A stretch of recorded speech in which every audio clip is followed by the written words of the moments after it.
John Jones, the god of mixed martial arts, has got himself into a sticky situation when drug testers came to his home around 4 p.m. to give him a test. There were 2 drug testers involved for this drug testing. Crystal Martinez, who reported this whole thing to the police, and Jerome Romero. When the drug testers came to John Jones' home, they claimed that John Jones reeked of alcoholic beverages. And he also looked intoxicated. And this is true because John Jones does admit in an interview/report from the police that he was a little hungover from the night before and he just woke up from a nap. Which is nothing crazy, to be honest, despite the fact that John Jones was civil the whole entire encounter, even though these drug testers explicitly heavily go into detail on how John Jones was aggressive, mean, and rude and intimidating. Anyways, this whole thing escalated when Crystal Martinez, one of the 2 drug testers, wanted John Jones to do a urine test, but John Jones couldn't produce the urine sample immediately. So instead of doing the urine test,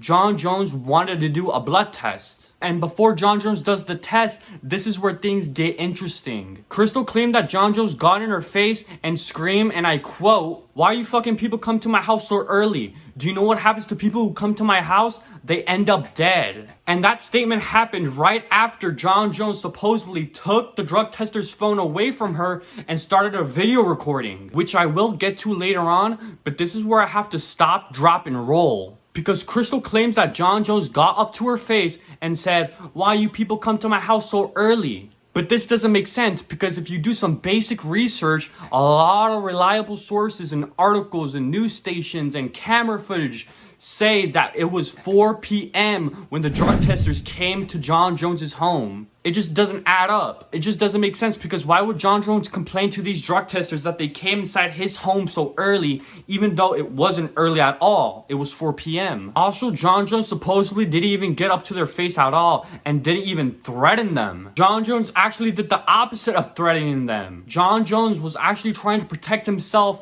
and the drug testers because he was actually going to have a party at his home, and he recommended for these drug testers to not come to his home at all because his house was going to be crowded and overflooded by people. I quote, "Tell everyone at headquarters to not come to my home because it could be a dangerous environment." Something like that. Now let's get back to the juicy stuff. Crystal claims that John Jones grabbed her phone and started a video recording. And that claim right there is true, but not quite. John Jones does grab Crystal Martinez's phone, but not for the reasons that you think.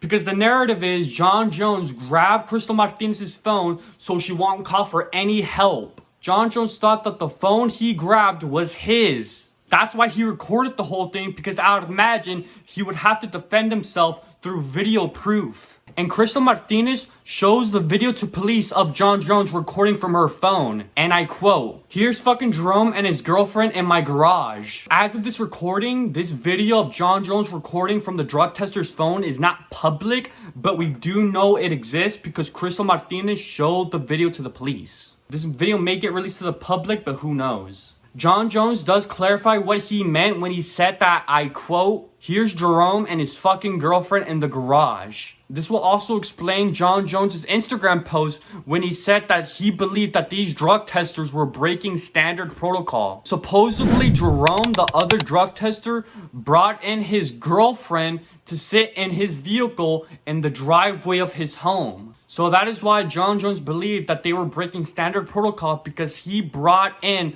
another associate that wasn't involved in the drug test. So basically it was the 2 drug testers, Crystal Martinez and Jerome's girlfriend. And John Jones did not appreciate that at all. That's why he believed that these drug testers were breaking standard protocol, because Jerome brought in his girlfriend into his property. Also, Crystal Martinez goes into heavy detail that she felt that her life was in danger when she was around John Jones. Crystal claims that John Jones was making verbal threats, he was being aggressive, threatening their life, blah, blah, blah, blah, blah. But what makes her claim so ironic is that John Jones was actually the one being threatened. John Jones reminds us in his side of the story that he wasn't being threatening at all, he wasn't being aggressive, and he wasn't doing any sort of verbal threats to the drug testers. I would also like to mention that John Jones uses little to no profanity at all in their whole entire encounter. And the reason why I mentioned this is because John Jones believes that the reason why these drug testers were so angry at John Jones and twisted this whole story around of John Jones being aggressive at them was because John Jones cussed at the drug testers, specifically at Crystal Martinez. Crystal Martinez did threaten John Jones because, I quote, "Next time I drug test you, I'm bringing my husband with me." And John Jones replies back to that threat and says, and I quote, "I don't give a fuck."